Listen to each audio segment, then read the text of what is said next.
Hey everyone, we just left the SeaFlower community in Western Bradenton that I've been talking about the last few weeks. I wanted to share some more real-time updates with you. We're sitting here March 21st, I believe, on Friday morning, and I have three things, update / insight related, that I think might be useful. One, Pulte. I mentioned probably a week ago that Pulte was the only one to release pricing so far. There's going to be multiple builders in here, but Pulte has released pricing.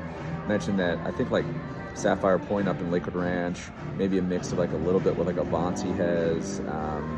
Some of these more kind of regular Pulte branded products they've been putting out, that'll be similar to what's in here. There is pricing released a lot in like the mid fives, that kind of thing. Three models should be ready in about a month and a half. It's probably the first set of models that will be there, but it should be ready in about a month and a half. Right now, the site is like a mess. You know, it's like if you just picture straight bulldozing this land, this ex-flower farm, and a dust cloud that they're trying to hose down. That's what it is, but it will look like it does online over the next couple of years. But Pulte models is one. Number two, ISA homes, or ISA, however you want to say it, ISSA.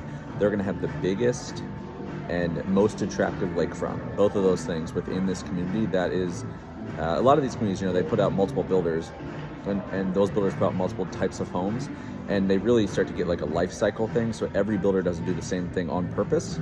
So depending on that particular community, one's going to go big, one's going to go empty nester, one's going to go rental apartment, and so that kind of everyone gets to play in it in some capacity, but not every builder. You can't go, I want this builder in this lifestyle. It's like a little combination. East is going to be those big kind of estate lots. One interesting thing about that is there's nothing on the ground. There hasn't been a lot of buzz about any of it yet, except for we know it's the biggest and the best and in the back of the community. But from what we're hearing, that the ISA rep has been already like in contact with people. 3 people, like not official, but have kind of already like penciled in what they're going to do and when. So this is one that you could probably get in a lot earlier than you'll ever see online. So if that interests you, please reach out. At least juxtaposing what other you would do maybe in a Palmyra and Llewellyn Park or parts of Waterside, it might be worth a look if you're not familiar with this particular builder, because they have not been abundant within Sarasota yet. Third thing is the one thing that from the more we look into this that occurred to us is, this kind of reminds us a little bit of Lake Nona. If you ever seen Lake Nona, is a kind of innovative tech urban built-in city within the Orlando, Central Florida area. They also put out Sunbridge, but this one, it's going to be similar in the fact that you're going to see